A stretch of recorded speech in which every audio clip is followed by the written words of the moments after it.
आणि कारखान्यामध्ये तुम्हाला सांगतो नॅचरल शुगरचं वैशिष्ट्य असं आहे की कारखान्याचा एकही पैसा न वापरता ही माणसं 24 तास ऊस विकासाचं शेतकऱ्यांचं प्रबोधन करणं आधुनिक तंत्रज्ञान आहे.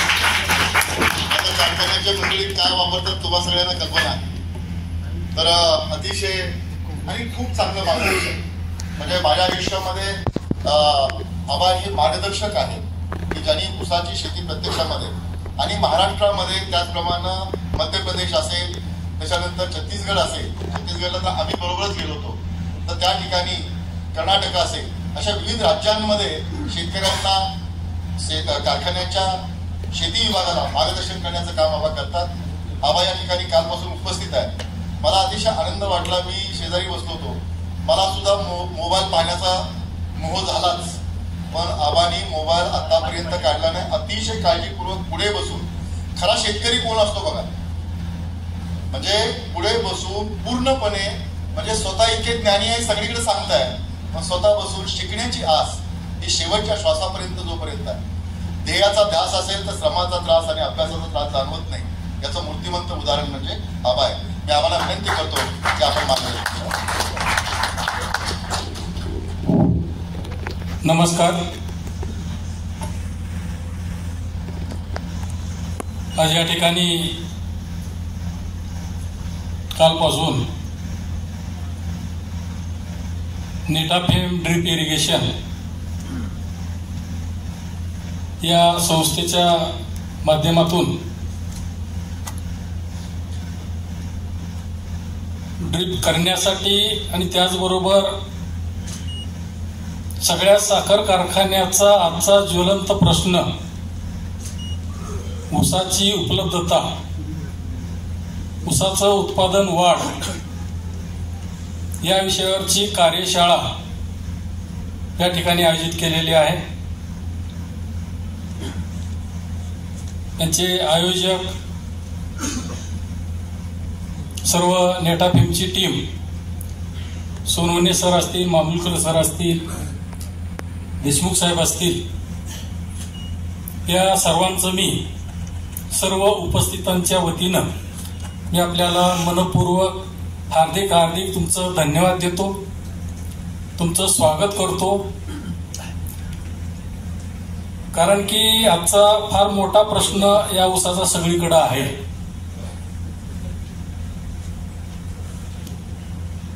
आणि माझी ओळख तशी बऱ्याच जणांनी सांगितलेली आहे, परंतु थोडंसं माझ्या संदर्भात बोलायचं झालं, पश्चिम महाराष्ट्र आणि मराठवाडा म्हणजे पश्चिम महाराष्ट्र हे पौर्णिमा आहे आणि मराठवाडा हे अमावस्या आहे पाण्याच्या बाबतीत. दर 2 वर्षाला 3 वर्षाला दुष्काळ हा कायमस्वरूपी आमच्याकडे पुजलेला आहे. 100 टनाचे जवळपास सर्व शेतकरी या पश्चिम महाराष्ट्रामध्ये आहे, परंतु आपल्या सगळ्या लागवडी बहुतेक सगळ्या कारखान्यामध्ये 80% 90% ह्या लागवडी आडसाली आहे. आमच्या भागामध्ये आडसाली लागवड हे 1% सुद्धा होत नाही. आमच्या सगळ्या लागवड्या पूर्व हंगामाने सुरू म्हणजे ऑक्टोबर पासून पुढं ह्या लागवडी आमच्या भागामध्ये होतात. कारण की माझं जे गाव आहे आवाड शिरपुरा, आपण जर एक 4 वर्षापूर्वी ऐकलं असेल की लातूरला रेल्वेनं पाणी पिण्यासाठी आणावं लागलं आणि लातूरला जे पाणी जातं हे मांजरा धरण, मांजरा नदीवरचं आहे. त्या नदीमधनं पाणी सगळ्या शहराला, लातूर असेल, कळंब असेल, आंबेजोगाई असेल, धारूर असेल, केज असेल, सगळ्या शहराचा पाणी पुरवठा तिथून आहे. आणि या धरणाच्या खाली पहिलं गाव माझं आहे.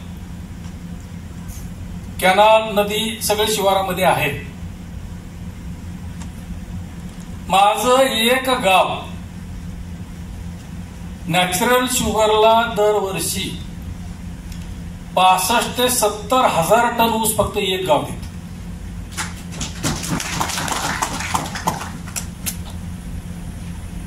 आणि माझ्याकडं 4 भावाचं कुटुंब आहे, 100 एकर जमीन आहे. माझा ऊस जो आहे ते 2 ओळीतलं अंतर 7 फूट आहे आणि 2 रोपातलं अंतर 1.5 फूट आहे. मला 2010 साली 10 एकर मध्ये एकरी 105 टन हा 1 ऑक्टोबर लागणीच्या प्लॉटचं टनेज मला मिळालेलं आहे. व्हरायटी 86-032 आणि हे आता सीडीओने जे काय आपल्याला प्रेझेंटेशन केलेलं आहे तसं नेटाफिमचं आणि माझं नातं. देशमुख साहेब, तुम्ही नेटाफिम मध्ये येण्याच्या अगोदरपासून 1997 ला मराठवाड्यामध्ये पहिलं ड्रिप इरिगेशन मी केलं आणि ते पण नेटाफिमचंच त्यावेळेस केलं. आपण ऐकून असेल डॉक्टर पदमसिंह पाटील त्यांचे बंधू किंवा आज आपण पाहताय तर उपमुख्यमंत्री अजितदादा पवार यांचे ते सख्खे मेहुणे, त्यांनी स्वतः शेतामध्ये येऊन माझ्याकडे जोडलेलं होतं. आणि असं ड्रीप त्यावेळेची संकल्पना सगळीकडे राहायची की कारखान्याला जर ऊस कमी पडत असेल पुढच्या वर्षासाठी तर मग कारखाना स्कीम काढतो. त्यावेळेस सबसिडी हे डायरेक्ट कंपनीला मिळत होती आणि सबसिडी वजा जाता शेतकऱ्यांना किती भरायची अशा स्कीम काढून ते ऊस लावायचा आणि पाणी कमी आहे म्हणून ड्रीप करा आणि ड्रीपवर ऊस लावा ही संकल्पना तिथून सुरू झाली. पाणी कमी आहे, ड्रीप केलं, ऊस गेला, पुढच्या वर्षी धरण फुल भरलं. आता ड्रीपची गरज आहे का? पाणी कमीच नाही ना. असं मी 4 वेळेस कारखान्याची स्कीम निघाली की ड्रीप करायचं, धरण भरलं, सगळं गोळा करून आता इथं आपल्याला दाखवलं मग गोळा करून कसं ठेवायचं. सगळं झाडाला अडकवायचं, प्रगतशील शेतकरी झाडावर. आणि 2009 पासून आज तागायत माझ्याकडं 100% ड्रीप आहे. पाणी कमी आहे का आता? नाही, म्हणजे सलग आहे. उपसा सिंचन योजना नदीवरनं माझ्याकडं पाईपलाईन केलेली आहे. 100 एकर साठी नदीवरनं 110 mm, 140 mm आणि 110 mm 7 पाईपलाईन आहेत आणि कॅनलवरनं 3 आहेत. 10 पंप चालतात. परंतु माझ्या शेतामध्ये कसल्याही प्रकारचं फ्लड इरिगेशनचा पाट नाही. मी नेहमी कुठेही गेल्यावर सांगत असतो, ज्याच्या शेतामध्ये पाण्याचा पाट त्याची लागली तुम्ही म्हणायचं. कारण की जे ग्लोबल वॉर्मिंग वगैरे आपण जे बघतोय, कुठल्याही गोष्टी सांगून बोलून बदल घडत नाही. एकतरी 100 टन ऊस असेल, उत्पादन वाढवायचं असेल तर माझं वैयक्तिक मत असं की ती पहिला विचार तुमच्या डोक्यात गेला पाहिजे. जसं देशमुख सरांनी सांगितलं, तुमच्यात बदल घडला पाहिजे. आपल्याकडं पश्चिम महाराष्ट्रामध्ये निश्चितपणे, आणि मी सुद्धा जे 105 टनवर गेलो, यामध्ये हे जे कदम सर असतील, काही माने असतील वगैरे, कबाडे असतील, यांच्या शेतावर मी 5-5 वेळेस गेलो की जमीन आहे, पाणी आहे, माझ्याकडे जमीन आहे, पाणी, नेमकं हे काय करतात. आणि त्याच्यामधून बदल घडत मी इथपर्यंत गेले. पण ड्रीप करत असताना एक शास्त्र पिकाचं असं आहे, जमिनीमध्ये वापसा कंडिशन असल्याशिवाय कुठलंही पीक अन्न घेत नाही. तसं पाहिलं तर वापसा कंडिशन म्हणलं तर 45% माती, 5% खनिज, 25% हवा, 25% पाणी. परंतु आपण एक 50% हवा आणि 50% पाणी असलं पाहिजे. आणि याच्या अगोदर जे माझं फ्लड इरिगेशन होतं, पण आमच्याकडे ते नागमोडी पद्धत, मोठे वाफे करायचे, पहिला वाफा भरला की दुसऱ्या वाफ्यात पाणी लावायचं. एक वेळेस मी स्वतः पहिला वाफा भरला, पाणी वाफ्यामध्ये भरल्यानंतर दुसऱ्या वाफ्यात पाणी लावलं, एक 15-20 मिनिटं वेळ लागायचा त्यावेळेस वाफे भरायला सुद्धा, अर्धा तास. आणि एका सरीला बसलो बाजूला आणि पाठीमागे सहज माझं लक्ष गेलं. लक्ष गेल्यानंतर लक्षात आलं की थांबलेलं जे पाणी होतं त्या पाण्यावर बुडबुडे येऊन फुटत होते. आपण बऱ्याच जणांनी बघितले असते, लांब सरी जरी असेल तर पुढल्या तोंडाला पाणी जातं, बुडबुडे बाहेर येतात. ते कशाचे? हवेचे. पाण्याच्या वजनामुळे जमिनीतली हवा सगळी निघून गेली. आपण पाहतो, माझा अनुभव त्या सांगतो, मग पहिला दिवस जो जातो तर पहिला दिवस ते पाणी सगळं थांबलेलं असतं. दुसऱ्या दिवशी ज्यावेळेस आपण शेतामध्ये जातो त्यावेळेस जे दिलेला पाण्याचा जो ओला पट्टा आहे तो जशाला तसा असतो. आणि तिसऱ्या दिवशी ज्यावेळेस मी शेतात गेलो त्यावेळेस कदाचित आपला अनुभव असेल, हा ओला पट्टा जो आहे त्याला भेगा जातात आणि भेगा पडल्या, हवा जायला सुरू झाली, पिकांना अन्न घ्यायला सुरू झालं. पण पहिले 2 दिवस त्या ठिकाणी फक्त ओलावा राहिला. हवा न राहिल्यामुळं मला वाटतं 2 दिवस ते पीक आयुष्यामध्ये राहिल्यासारखं. आणि मग ज्यावेळेस दुसरी पाण्याची पाळी आपण देतो त्यावेळेस ओलावा राहत नाही, फक्त हवा राहते. आणि आमच्याकडलं जरी 12 महिन्याचं पीक धरलं, महिन्याला ऊसाच्या 2 पाळ्या धरल्या ते 24 पाळ्या, 25 पाळ्या धरल्या, एका पाळीत 4 दिवस गेली. 25 पाळ्याची 100 दिवस झाली म्हणजे 3 दिवस गेली, 3 महिने गेली, 3-3.25 महिने. 3 महिने पिकाला वापसा कंडिशन नसल्यामुळं शास्त्र काय आपल्याला सांगतं, महिन्याला ऊस 2.5 कांडी वाढतो. इन जनरल पावसाळ्यात तो 3 वाढतो, 4 वाढतो, 2.5 कांडी वाढतो. पण 3 महिन्याच्या 7.5 कांड्या झाल्या. 1 कांडी वाढली. शास्त्र असं आहे की 1 एकर मधून कारखान्याला जाणारी जी हार्वेस्टिंगची ऊस आहे ती 40,000 पाहिजे. म्हणजे 40,000 कांड्या वाढल्या, 1 कांडी वाढली तर 2 टन ऊस वाढला. आणि 7.5 कांड्या बुडाल्या म्हणजे जो 14 ते 15 टन ऊस हा 1 एकर मध्ये वाढला. हे खरं ह्या ड्रीपचं जे किमया आहे, या ड्रीप मध्ये तुम्ही ड्रीप केल्यानंतर जर तुम्ही फ्लड इरिगेशन करत असाल, हात जर घातला मध्ये तो हात सगळा चिखलानं होतो.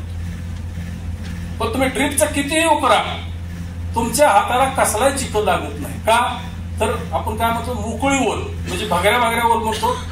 म्हणजे हवा आणि पाणी सतत असल्यामुळं या पिकाला 12 महिने 24 तास वाढीसाठी जे आवश्यक कंडिशन आहे ते मिळाली. आणि मला वाटतं आज तरी अजून दुसरं कुठलीही सिस्टीम या ठिकाणी निघालेली नाही. म्हणून हे शास्त्र मला समजलं. हे समजल्यामुळे मी 2009 पासून आज तागायत कुठल्याही प्रकारचं फ्लड इरिगेशन माझ्याकडे नाही. मला 2013ला कृषीभूषण पुरस्कार मिळालेला आहे. विविध संस्थेचे 25 पुरस्कार पण मिळालेले आहेत. देशमुख साहेब मी नेहमी सोबत असतो. बऱ्याच ठिकाणी मी गेल्यावर सांगतो, ऊसाला पाणी कसं दिलं. कुणी यायचं माझ्या शेतामध्ये, सगळ्या ऊसाच्या शेतामध्ये फिरायचं आणि तुमच्या पायातल्या बुटाला चपलाला जर चिखल लागला तर रोज माझ्याकडनं 10,000 रुपये दंड तिथे घ्यायचं. या पद्धतीच्या या ड्रीपमुळे माझं पाण्याचं इरिगेशन त्या ठिकाणी होतं. पण देशमुख साहेब एका ठिकाणी गेल्यावर शेतकरी काय, आता सगळ्याला अनुभव आहे, सीडीओ असतील काय असतील, काय कधी शंका काढतील सांगता येत. एक जण म्हणला पावसाळ्यात आलं तर.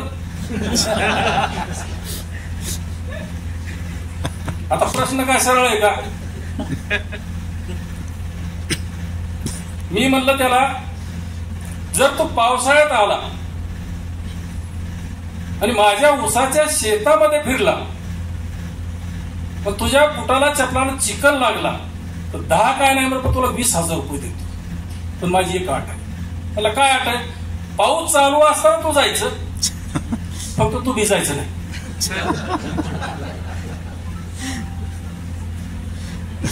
मला असं सांगायचं आपल्याला या ठिकाणी की कुठल्याही अडीअडचणीवर सोल्युशन 100% आहे. आणि हा नॅचरल शुगर, आपण काल कोंबडे साहेबांचं ऐकलं. नेटाफेम कंपनीच्या संदर्भामध्ये सगळ्यांचा संपर्क नेहमीचा आहे. आणि विशेष म्हणजे आता बघा, सकाळी आल्यावर एक दोन कोणतरी आले, त्यांनी सांगितलं की काल नव्हतात का तुम्ही? म्हणले नाही. का? काल आमचा सांगता समारंभ होता. म्हणले आमचं सीझन काल बंद झालं. मी आपल्याला सांगू इच्छितो, ज्यावेळेस ठोंबरे साहेब इथं आले त्यावेळेस मित्रांनो आमचा सीझन त्या मिनिटाला बंद झाला. काल आमचं क्रशिंग 10 वाजता संपलंय. चेअरमन इथं कार्यक्रमाला हजर आहे. कारण की तिथं साहेब थांबले तरी बंदच होणार आहे. काय पुढे चालणार आहे का? पण तिथं आहे, जीएम आहे, बाकीची मंडळी आहेत, ते करतील कार्यक्रम. परंतु एक वेगळा विचार, कारण काय असतं की आज आपण बघतोय, कालपासून इथे थांबलोय, पण बऱ्याचशा गोष्टी जे आपल्या डोक्यात आल्या नाहीत किंवा आपल्याला समजलं नाही, ह्या बऱ्याचशा गोष्टी आपल्याला समजून आल्या. आणि यामधनच आपल्याला पुढचं जे आपलं काम करायचंय त्या मार्गदर्शनाच्या माध्यमातूनच करायचंय. नॅचरल शुगर हा प्रायव्हेट शुगर म्हणजे 100% खाजगी कारखाना नाही. हा पब्लिक लिमिटेड कारखाना आहे. प्रोमोटरचा शेअर वेगळा आहे, पब्लिक शेअर वेगळे आहे. 13,000 सभासद या साखर कारखान्याचे आहेत. मला वाटतं देशात सुद्धा, महाराष्ट्रात तर नाहीच नाही, पण देशात सुद्धा पब्लिक शेअर जो आहे तो 10,000 रुपयाचा शेअर आहे. त्याची किंमत 10,000 आहे. देशमुख साहेब आतापर्यंत या 10,000 रुपयाच्या शेअर्सला 1,00,000 दरवर्षी आम्ही त्याला डिव्हिडंड देतो, लाभांश. हा आतापर्यंत 27,500 रुपये त्याला रिफंड झाला. आणि आज हा शेअर्स जर कुणाला विकत घ्यायचा असेल तर रोख 1,25,000 जरी तुम्ही घेऊन गेला तर शेअर कोणी विकत नाही. 10,000 शेअर मार्केटचं तुम्ही ऐकलं असेल. शेअर मार्केटमध्ये आम्ही नाहीये, पण हे विश्वासार्हता हे जे काही साहेबांबद्दलचे आहेत. कालच तुम्हाला म्हणलं की 32 युनिट हे वेगवेगळे चालतात. पतसंस्था, मल्टी स्टेट, शिक्षण शैक्षणिक संस्था बरेच आहेत. आणि 2003 पासून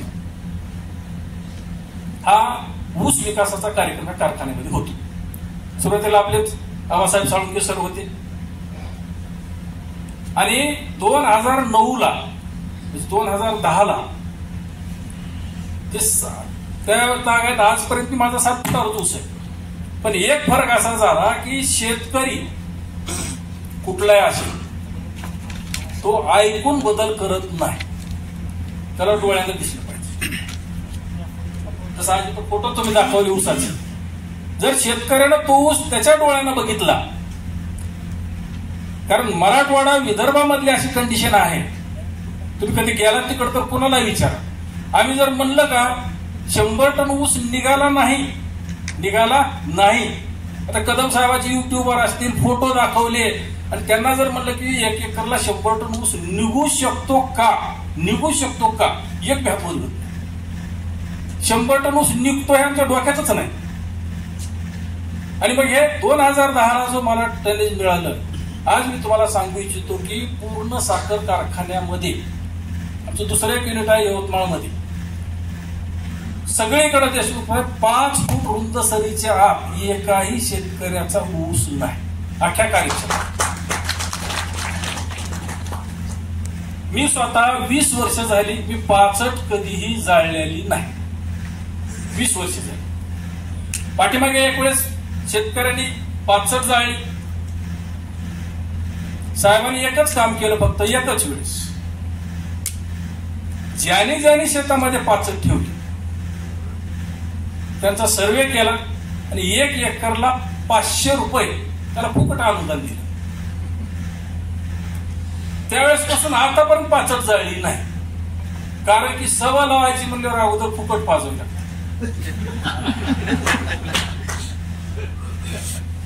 तर या दृष्टिकोनातून आणि मग या कारखान्याच्या माध्यमातून ऊस विकासाच्या कार्यक्रमामधून आणि 2003 पासून सतत दरवर्षी मग विविध कंपन्या असतील, पाडेगाव असेल, PSI असेल, असं एक मार्गदर्शन त्या ठिकाणी करतो. आणि यामधून म्हणजे आता कारखाना 12 लाखापर्यंत गाळप केलेला आहे. गेल्या वर्षी 9,56,000 गाळप.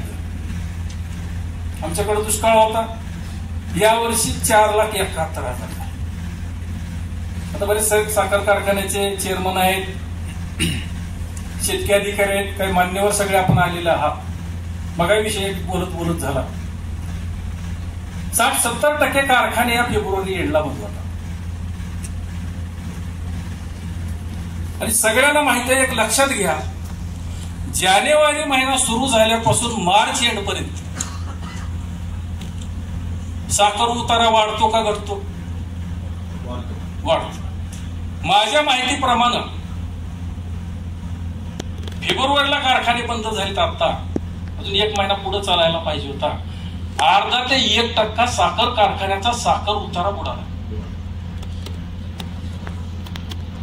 पुढे जे साखर उतारा 1% वाढणार आहे, त्याच्यासाठी तुम्हाला काय प्रोडक्शन कॉस्ट मध्ये वाढ आहे का? 1% म्हणजे 10 किलो साखर. नाही सांगतो ना, म्हणजे पुढे जरी कारखाना चालला तर तुमच्या प्रोडक्शन कॉस्ट मध्ये काय बदल आहे का? नाही. आता 1% 10 किलो साखर म्हणल्यावर आपण कमीत कमी 350 रुपये तर धरा. मार्केटमध्ये 40 रुपये किलो साखर, 400 रुपये म्हणजे तुम्हाला प्रति टन 400 रुपये मिळणारे बुडाले. कारखान्याला बुडाले, शेतकऱ्याचे बुडाले. आणि मग जर आपल्याला हे 400 रुपये बुडाले, ह्याच्यातले जर प्रति टन, जसं आता क्रांती कारखान्यामध्ये 5-6 महिन्यापूर्वीच मी गेलो, जाऊन बघून आलो सगळं. बहुतेक साखर कारखान्यामध्ये मराठवाडा, विदर्भामध्ये तर CDO भरल्या जातात, पण हार्वेस्टिंग शिवाय दुसरं काही करत नाही. आमच्याकडल्या CDOला जर विचारलं बऱ्याचशा कारखान्यात, त्याला NPK विचार, त्याला सांगायला पण मला गॅरंटी नाही. त्याची वस्तुस्थिती आहे. आणि मग प्रत्येक टन 100 रुपये 150 रुपये जे त्यांनी सांगितलं 12 कोटी रुपयाचे खर्च झाला. जर हे ऊस विकास आणि ड्रिपच्या संदर्भामध्ये जर कारखान्याने प्रति टन 100-125 रुपयाचा खर्च जर या योजनेवर केला, तर मला वाटतं हे जे तुमचं गाळं बुडाले इथं निश्चित वाढेल. आज मला सांगा, 10,000 हेक्टर जर तुमच्याकडे नोंद आहे आणि प्रति हेक्टर म्हणतो मी, काल सांगितलं प्रति हेक्टर 25 टन वाढणार आहे. मी म्हणतो 10 टन वाढलं, 1,00,000 टन ऊस आहे त्याच क्षेत्रामध्ये तुम्हाला जास्तीचा मिळणार. काल प्रेझेंटेशन मध्ये सांगितलं आपल्याला, तुम्हाला ऊसाचं उत्पादन वाढवायचे किंवा क्रशिंग दिवस जर वाढवायचे असतील तर क्षेत्र वाढवावं लागेल. क्षेत्राला मर्यादा, आता क्षेत्र वाढायचं काही कारण नाही. आहे ते क्षेत्र तुमचे भक्ती मार्ग कुठल्या मार्गामध्ये अजून कमी व्हायले. दुसरी गोष्ट काय, तुम्हाला उत्पादन वाढवावं लागेल. आणि उत्पादन वाढी बरोबरच साखर कारखानदारी चांगली चालण्यासाठी साखर उतारा सुद्धा वाढला पाहिजे. नुसतं उत्पादन वाढून भागत नाही. आणि मग याच्यावरचं जे बेस्ट सोल्युशन जर काय असेल तर हे ड्रिपच.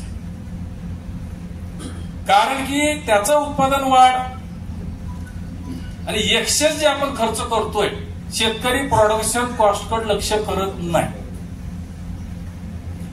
पाण्याचं वेस्टेज आहे, म्हणजे तुमच्यापेक्षा आमची तर दुरावस्था आहे ना. आमच्याकडे पाणीच नाही. पाणी नसताना सुद्धा फ्लड इरिगेशन, मी तर म्हणतो ते क्राईमच आहे. पृथ्वीराज चव्हाण मुख्यमंत्री असताना फतवा निघाला होता, आपल्या काही लक्षात असेल तर बघा. कारखान्याचं ड्रीप 100% झाल्याशिवाय गाळप परवाना दिला जाणार नाही. आणि त्यानंतर कृषी मूल्य आयोगाचे अध्यक्ष आजचे जे विजय पॉल शर्मा म्हणून आहेत, आणि हे आपल्या इथं भेटीला आले होते. भेटीला आल्यावर त्या ठिकाणी मी विषय मांडला. म्हटलं कारखान्याला जर तुम्ही लायसन्स देत नसाल गाळप परवान्यापुरत्या नळ्या कुठल्या वेळ आणून टाकू ना. परवाना घेतल्यावर उचलून घ्यायला काय अडचण. जसं आता काल सांगितलं, आजपर्यंत 4.5 लाख हेक्टर ऊसासाठी ड्रीप झालेलं आहे. पण सध्या अवेलेबल किती? 1.4. माझा मुद्दा असा आहे की जेवढं केलं तेवढं असलंच पाहिजे. आज नॅचरल शुगर मध्ये आज सुद्धा 6,000 हेक्टर हे ड्रीप इरिगेशन आताही जिवंत आहे.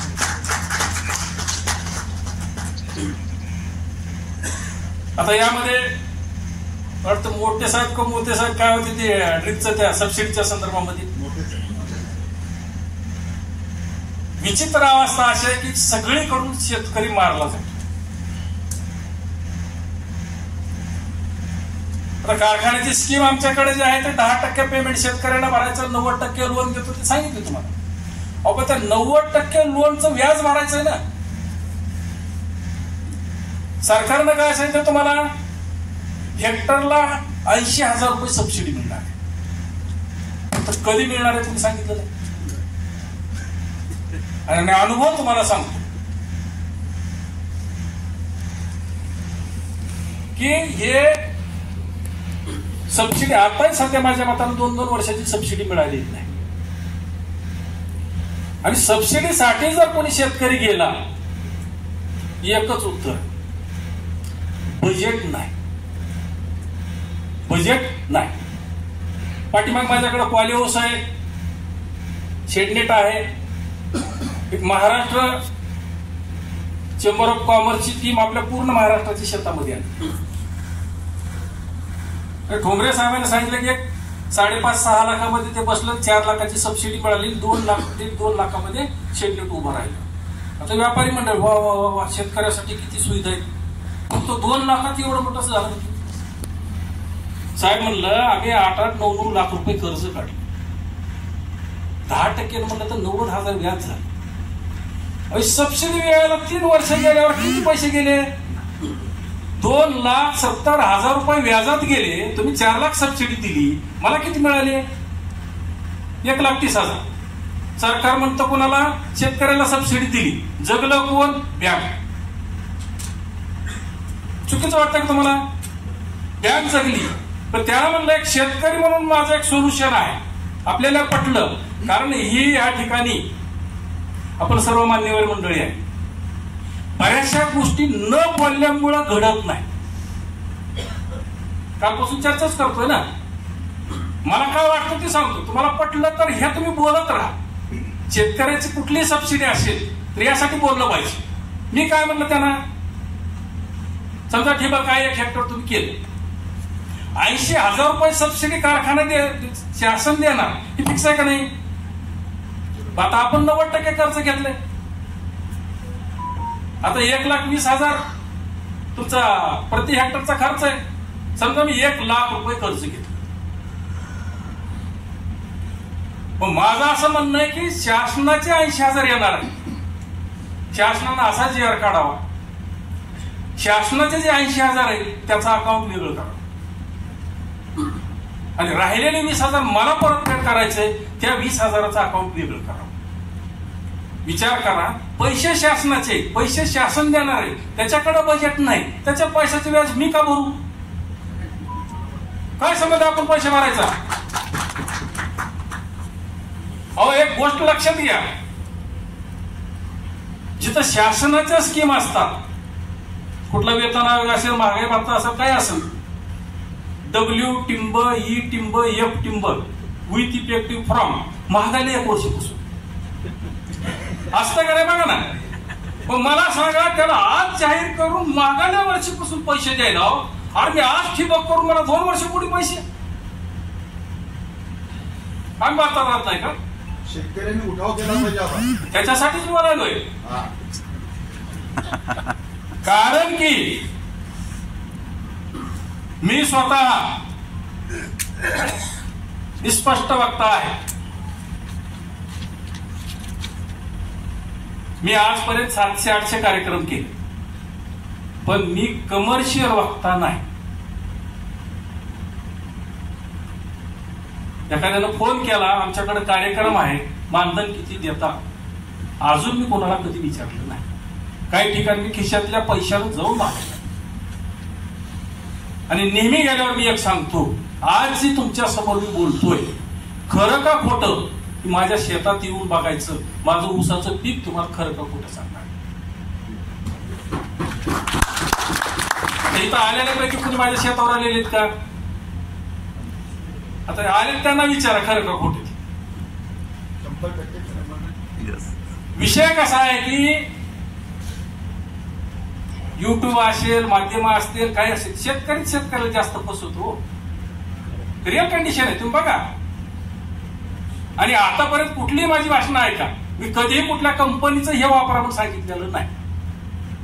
माझं काम काय आहे, माझ्या शेतात माझ्या अनुभवानं जे पिकाचं शास्त्र आहे, जे ड्रीपचं शास्त्र आहे, मी शास्त्र आपण सांगायचं काम आहे. चॉईस तुमचा आहे, कुठलं करायचं तो भाग वेगळा. मी तुम्हाला काय सांगितलं, मी ड्रीप का केलं हे सांगितलं तुम्हाला. मला तिथलं शास्त्र समजलं म्हणून, आणि त्याच तागायत करून आजपर्यंत माझ्याकडे फ्लड इरिगेशन जीव आहे. एकूण शेती सांगा ना आपण. नाही सांगितलं, 100 एकर जमीन आहे, 4 भावाचं कुटुंब आहे, कळंब तालुका, दुष्काळी भाग आहे. म्हणजे पाठीमागे आपण ऐकलं असेल तर महाराष्ट्रामध्ये 2 आत्महत्याग्रस्त जिल्हे जाहीर झाले. एक उस्मानाबाद म्हणजे आताचा धाराशिव, आणि दुसरा यवतमाळ. आणि आमचे दोन्ही कारखाने या जिल्ह्यात आहेत. आणि याच्यावर मात करण्यासाठी ठोंबरे साहेबांनी आमच्याकडे 2012ला डेअरी आहे, आमच्याकडे नॅशनल डेअरी म्हणून. साखर कारखाना उभा करायला तुम्हाला 150-200 कोटी लागतात. आमची डेअरी जी आहे उभा केलेली, कारखान्याचाच भाग आहे, त्याची इन्व्हेस्टमेंट कॉस्ट जास्तीत जास्त 8 ते 9 कोटी.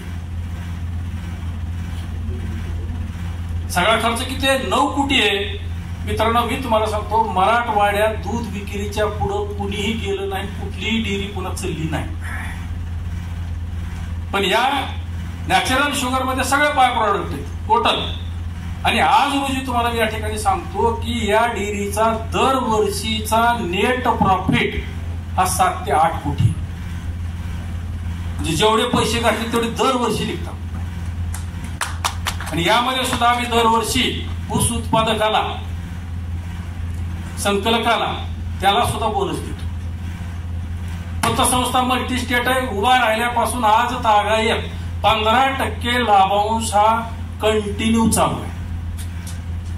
सांगायचं एकच मला या ठिकाणी सांगायचं की कुठलाही कारखाना असू द्या, उद्योग असू द्या, काय असू द्या, आम्ही त्याला 4D म्हणतो. डिसिप्लिन, डिव्होशन, डेडिकेशन आणि डिटर्मिनेशन. शिस्त, एक सिस्टीम घालून दिली.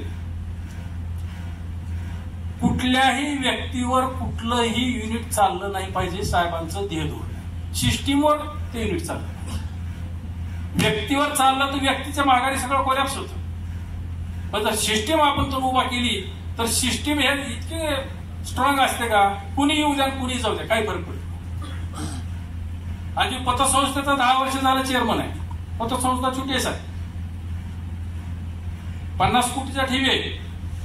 पण मी आपल्याला इथं सांगू इच्छितो की या पतसंस्थेचा 2003ला ही संस्था उभा केली. आज या पतसंस्थेचा रिझर्व्ह फंड प्युअर गंगाजळी 35 कोटी. याचं एकमेव हे 4D. कारण आमच्याकडं पैसे बुडणं हा विषय नाही, 99% वसुली होतेच होते. त्याचं कारण एक आहे की हा पब्लिक लिमिटेड कुठल्याही राजकीय पक्षाशी संबंध नसलेला कारखाना, कुठल्याच नाही. परंतु साहेबांचा संबंध सांगायचे आहे. आणि आज मी आपल्याला इथं सांगू इच्छितो, आज रोजी संपूर्ण महाराष्ट्रामधला साखर उद्योगामधला जो काही बदल आहे, जे काही नवं जुनं घडवायचं असेल, अजितदादा असतील, पवार साहेब असतील, गडकरी साहेब असतील, सगळ्यांशी जिव्हाळ्याचे संबंध आहेत. आणि त्यांना दुसरं त्यांचं विस्माला अध्यक्ष असल्यामुळं हे जे बदल घडतात त्या कमिटीमध्ये ते आहेत. आणि त्यांना विचारल्याशिवाय काही होत नाही. एवढी उंची त्या माणसानं मिळवलेली कष्टातून. आणि या माणसाचं आयुष्य बालपणी शिकायला पैसे नाहीत, त्यांनी आजोळाला त्यांना मामाने शिकवलेलं आहे. आणि मित्रांनो, आज रोजी जिथं नॅचरल शुगर उभा आहे तिथं 34 झाल्यानंतर या ठोकरे साहेबांनी 9 महिने जनावरं राखलेली.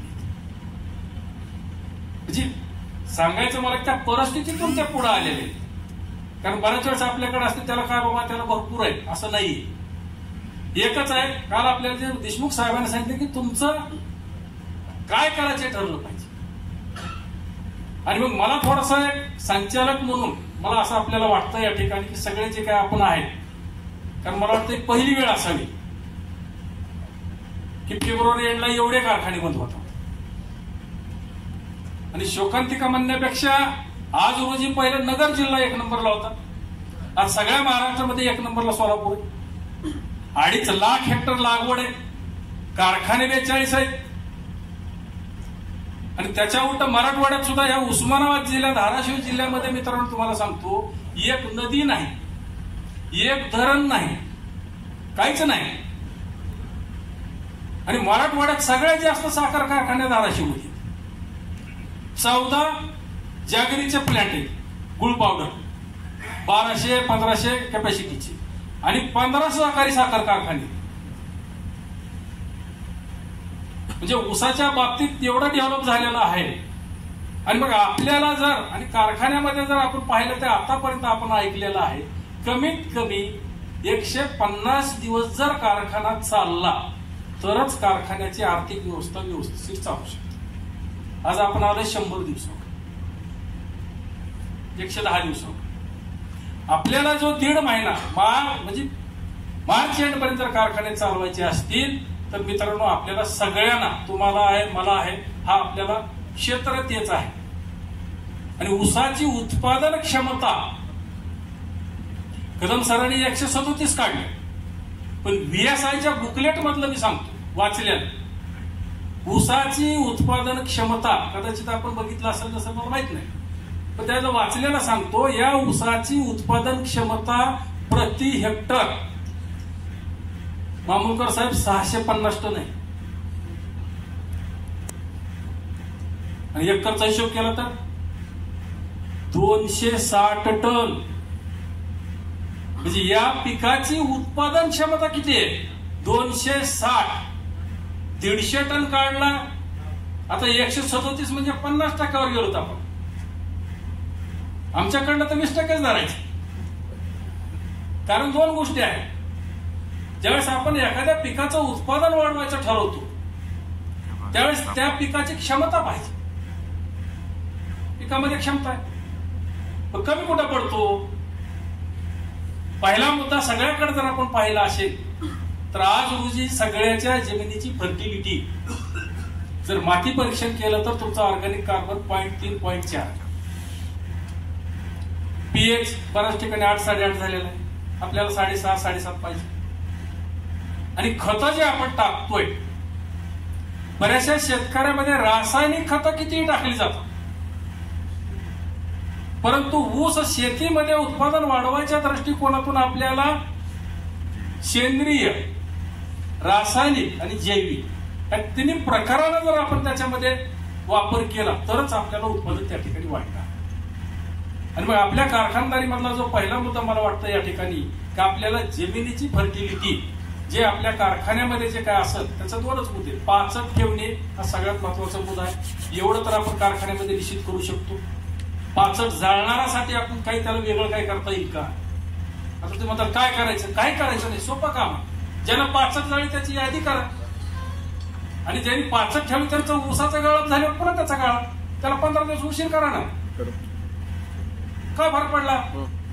कारण कुठंतरी निर्बंध लादल्याशिवाय लोक ऐकत नाही. आणि मग हे फर्टिलिटी वाढवणं आहे सगळ्यात मोठा. आज मी मग त्यांनी दाखवलं पाड्यावर ह्याच्यातच 4 वर्षाला बियाणं बदलायचं, ती बियाणं त्या ठिकाणी बदललं जातं. तर बियाणं बदलणं असे ह्याच्या प्रॅक्टिस आहेत आपण त्या ठिकाणी जास्तीत जास्त करून. एकच विनंती सगळ्याला, जाता जाता एकच लक्षात घ्या की आपल्याला इथून पुढं कारखाना क्षेत्रावर म्हणण्यापेक्षा कारखान्याच्या कार्यक्षेत्राचं ऍव्हरेज उत्पादन एक 125 टन 150 टन हे टार्गेट ठेवून गेल्याशिवाय आता आपलं मरण वाचणार नाही. तर हा प्रयत्न निश्चितपणे आपल्याला करणं गरजेचं आहे. आणि यासाठी ही जी कार्यशाळा आपण या ठिकाणी आयोजित केलेली आहे, यासाठी मी आपलं सर्वांचं, नेटापेप कंपनी असेल, जे आयोजक आहेत आणि सर्व उपस्थित सगळ्यांनी प्रतिसाद सुद्धा देणं अतिशय गरजेचं आहे. कारण की कार्यक्रम ठेवला माणसं जर उपस्थित नसतील, आणि एक विशेष म्हणजे तसं पाहिलं तर मामूलकर साहेब देशमुखांनी अरेंज केलेला आहे. आणि त्यांनी सांगितलं की सिलेक्टेड माणसं बोलावली. कारण 2 गोष्टी आहेत ना, जे ट्रिप कधीच करणार नाही त्याला बोलून विषय तरी वाया घालण्यात काय होतं. जिथं मऊ लागतं तिथं जर गेलं तर काहीतरी काम तरी होईल. तर या दृष्टीनं निश्चितपणे याचा पॉझिटिव्ह म्हणण्यापेक्षा निश्चितपणे चांगला परिणाम या ठिकाणी होणार. कारण कसं वेगवेगळे व्यक्ती आल्यामुळे आपल्याला वेगवेगळे विषय या ठिकाणी समजून येतात. तर या ठिकाणी मला बोलावलं, तसं बोलायला मी किती वेळ बोलतो, बोलण्याचा काही विषय नाही, कुठलाही विषय चालतो. तर थोडा उशीर झाला असेल तरी या ठिकाणी मी थांबतो. पुन्हा सर्वांचं या ठिकाणी नेटापेप कंपनीचे सर्व सांगतो की. तर या ठिकाणी सर्वांचं मनपूर्वक मी आभार व्यक्त करतो. एक स्लोगन म्हणत असतो मी नेहमी कुठेही गेल्यावर, शेती करा तन मन धनानं. शेती करा तन मन धनानं, उत्पादन वाढवा टनाटनानं. उत्पादन वाढवा टनाटनानं, उसाला पाणी थेंबा थेंबा. उसाला पाणी थेंबा थेंबानं, एकरी उत्पादन घ्यायचं गड्या 100 टनानं 100 टनानं 100. जय हिंद, जय माता. धन्यवाद भाऊसाहेब. विनंती करतो आमच्या